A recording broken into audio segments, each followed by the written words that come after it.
అందరికీ నమస్కారం. ఆహ్, భారతీయ మూలాలకు చెందిన విదేశాలలో స్థిరపడ్డ చాలామంది వ్యాపారవేత్తలు ఆ దేశానికి తిరిగి ఏదో చేయాలనే తపనతోని ఇది ఆన్‌గోయింగ్ ప్రాసెస్.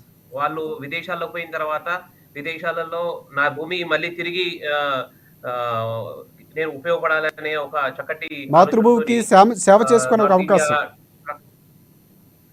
ఇది చేసుకునే అవకాశం ఇది. అంటే ఆ రకంగా చాలా అసోసియేషన్స్ ఇది నార్త్ ఇండియా కల్చర్ నాటా, టానా అటువంటి రకరకాల అసోసియేషన్స్ ఏవైతే ఉన్నాయో ఆ అసోసియేషన్ హోస్ట్ చేసే చాలా ప్రోగ్రామ్స్‌లో మన రాష్ట్రానికి సంబంధించిన ముఖ్యమంత్రులు కూడా పోయిన దాఖలాలున్నాయి. అక్కడ వాళ్ళ మన రాష్ట్రంలో ఉన్న ఫెసిలిటీస్ గురించి వాళ్ళక్కడ ప్రెజెంటేషన్స్ ఇవ్వడము.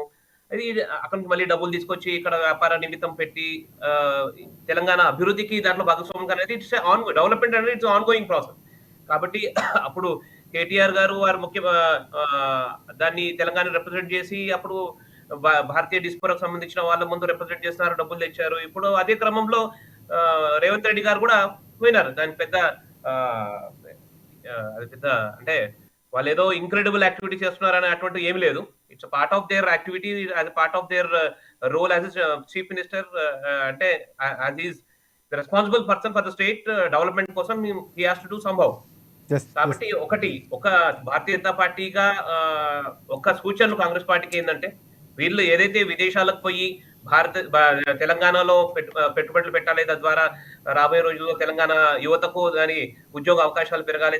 తెలంగాణలో అన్ని రకాలుగా సర్వాంగీణ వికాసం జరగడానికి ఏదైతే ప్రయత్నం జరుగుతుందో ఇది నిజంగా స్వాగతించాల్సిన విషయం.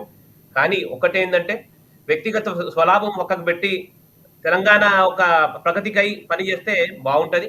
అదే రకంగా ఈ క్రమంలో 25 సంవత్సరాల కిందనే వైబ్రెంట్ గుజరాత్ పేరుతోని అప్పటి ప్రధానమంత్రి ముఖ్యమంత్రిగా గుజరాత్‌లో ఉన్నప్పుడు వారు కూడా అదే క్రమంలో వైబ్రెంట్ గుజరాత్‌లో ఉన్న ప్రోగ్రామ్ అప్పుడు కూడా ప్రపంచంలో ఉన్న భారతీయులని ఇన్వైట్ చేసి అక్కడి నుంచి ఈ యొక్క పరంపర కొనసాగుతూ వస్తుంది. కాబట్టి ఈ దేశంలో ఇది అంటే ఏ రాష్ట్రానికి చెందిన వాళ్ళు ఆ రాష్ట్రాల్లో పోయి అక్కడ ఉన్న స్థిరపడే వాళ్ళని పిలిచి ఇక్కడ ఇన్వెస్ట్ చేసే ఒక క్రమం పదే పదే పెరుగుతూ వస్తుంది. దాన్ని భారతీయ జనతా పార్టీ పక్షాన మేము కూడా స్వాగతిస్తున్నాం. రాబోయే రోజులలో ఇంకా డబ్బులు తెచ్చి ట్రాన్స్‌పరెంట్ గా వారికి అందరికి కూడా కావాల్సిన రీతిలో బేసిక్ ఫెసిలిటీస్ ని వాళ్ళు ఆ స్పియర్ క్రియేట్ చేసి వాళ్ళందరికీ కూడా చక్కటి అవకాశం ఇచ్చి తెలంగాణ అభివృద్ధిలో వాళ్ళు కూడా భాగస్వాములు అయితే బాగుంటుందని మా అభిప్రాయం. ఎస్ రైట్ క్రాంతిగిరి గారు. ఎస్ ఇక్కడ లింగే